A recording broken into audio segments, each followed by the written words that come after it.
Hi guys! Umuwi na kami. Galing daw bumisita kami sa mother niya. Sa aking mother-in-law.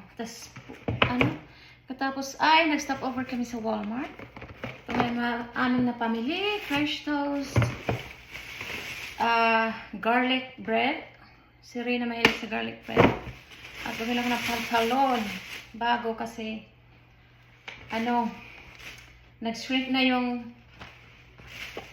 yung pantalon ko na pang Friday siya at nag-fade na. At ito ang cereal, gatas,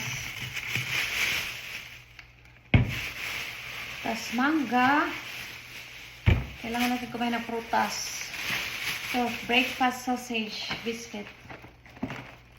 Ayan, isa ay natunaw na. Hala.